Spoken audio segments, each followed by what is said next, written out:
नमस्कार मित्रांनो, माझे नाव रुपेश आहे। ही गोष्ट आहे त्या दिवसांची जेव्हा मी एकटा राहत होतो। मी कामावरून उशिरा यायचा आणि सकाळी लवकर निघायचा।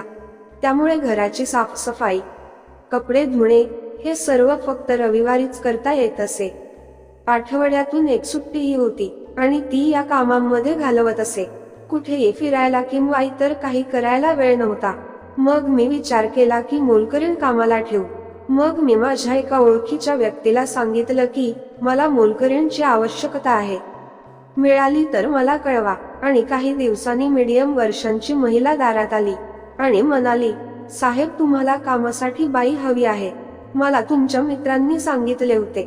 मी हो म्हणालो। मग मी तिला आतमध्ये बसायला सांगितले। ती दिसायला साधारण होती। नंतर मी तिला पैसे बद्दल बोलणे केलं आणि ती म्हणाली, मी आजपासूनच कामाला लागेन। मी तिला चहा करायला सांगून माझ्या खोलीत गेलो। थोड्या वेळात ती चहाचा कप घेऊन आली।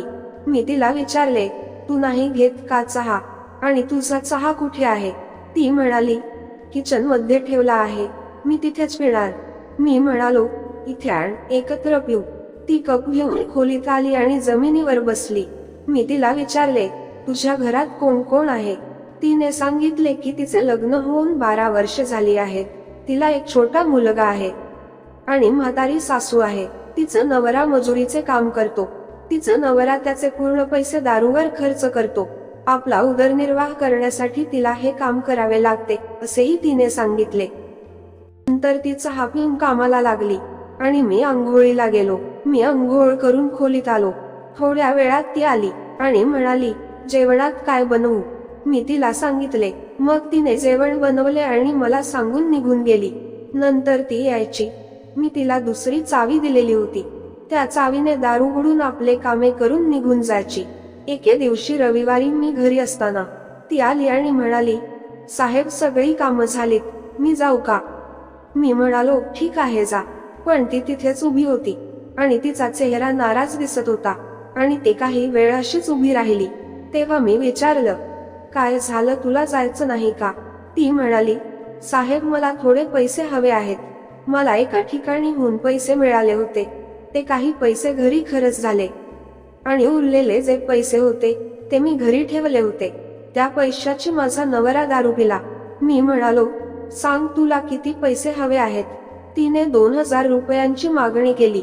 मी तिला पैसे दिले आणि म्हणालो, तुला जेव्हा गरज असेल तेव्हा माग, तुला नाही देईल तर कोणाला देईल? माझे हे दुहेरी अर्थाचे विधान ऐकून ती हसली।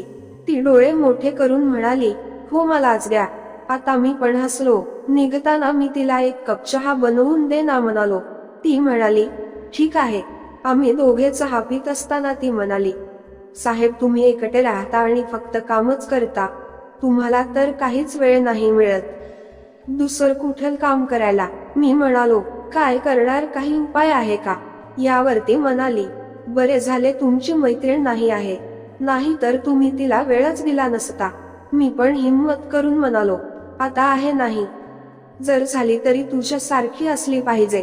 ती म्हणाली, साहेब माझ्यास काय आहे की तुम्हाला माझ्या सारखी पाहिजे? मी म्हणालो, स्वतःला कधीतरी आरशात बघ, मग कळेल, तुझा पती खूप भाग्यवान आहे। हे ऐकून ती थोडी उदास झाली आणि म्हणाली, साहेब माझे नशीब खराब आहे, तो दारूच्या नशेत इतका मग्न आहे की त्याला माझ्याकडे बघायलाही वेळ नाही। तिने असे बोलल्यावर मला वाटले की तिला कशाची तरी कमतरता भासत आहे, पण ती सांगू शकत नव्हती। आता ती यायची तेव्हा माझी नजर थोडी तिच्याकडे असायची। तिच्या पण हे लक्षात आले होते, पण ती कधी काही बोलायची नाही। असाच खूप दिवस निघून गेले। आता ती आली की आपल्या घरच्या गोष्टी सांगायची। नवरा त्रास देतो तर कधी सासूला बर नाही होते म्हणून हॉस्पिटल मध्ये घेऊन गेलो, असेच ती सांगायची। मी तिचे बोलणे ऐकायचो, पण आता बोलताना ती जवळ येऊन बसून मला सांगायची। मला असे वाटत होते की तिला या गोष्टीऐवजी अजून कशाची तरी अपेक्षा आहे। एक दिवस अशीच ती सांगत होती आणि आज तर खूप वेळपासून बोलत होती। तिच्याशी बोलत असताना दुपार झाली होती। मी तिला इथे म्हणालो, बाहेर खूप ऊन आहे, तू या उन्हात कुठे जाणार, म्हणून नंतर जा, असे म्हणालो। तिने क्षणभर विचार केला आणि म्हणाली, ठीक आहे, खरंच खूप गरम आहे, पण मला घरी जाऊन आंघोळ करायची आहे. मी तिला म्हणालो, तुला काही हरकत असेल ते इथेच कर. तर ती म्हणाली, पण मी तुमच्या बाथरूम मध्ये आंघोळ करू शकतो का? मी म्हणालो, हो ठीक आहे, आंघोळ कर, त्यात काय विचारायचं आहे. ती आंघोळीसाठी बाथरूम मध्ये गेली आणि मी बाहेर बसून होतो. थोड्या वेळाने मला आठवले की मी मोबाईल माझ्या खोलीत विसरलो आहे.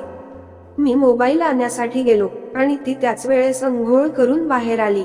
ती मला पाहून घाबरली आणि मी तिला पाहून मला तर फार वेगळे वाटू लागले. माझ्या चेहऱ्यासमोर तोच प्रसंग दिसत होता. थोड्या वेळाने ती आली, छान दिसत होती. तिने माझ्याकडे पाहिले, मी तिच्याकडे पाहत होतो आणि म्हणालो, एवढ्या चांगल्या बायकोकडे कसा काय कोणी दुर्लक्ष करू शकते. ती माझ्या जवळ येऊन बसली आणि फार नाजूक आवाजात म्हणाली, काय करावं साहेब, कोणीच लक्ष नाही देत. आता तर मला फार भलतेच वाटू लागले होते आणि आता तिचा चेहरा पाहण्यासारखा झाला होता. तिच्या चेहऱ्यावर एक विलक्षण प्रेमाची आतुरता दिसत होती. आता आम्हाला रोखणार कोणीच नव्हते आणि मी जवळ, ती तर लगेच अजून जवळ. जणू तिला या वेळेची फार आतुरता असावी असे अनुमान निघत होते. आता आम्ही त्या सहवासात रमत गेलो आणि आमच्या शरीरात सर्वत्र आग पसरू लागली होती. ती तर माझ्या प्रत्येक कामात प्रतिसाद देऊ लागली होती. मी पण त्या प्रतिसादाचा आनंद घेत होतो. असेच चाल्यावर या गोष्टीची समाप्ती झाली. तिच्या चेहऱ्यावर एक विचार न केलेली खुशी मिळाल्यासारखी दिसत होती. त्यानंतर मी तिला अनेक प्रकारची मदत करत होतो. तिला पाहिजे त्या वस्तू घेऊन देत होतो आणि ती पण चांगल्या प्रकारे कामे करत होती.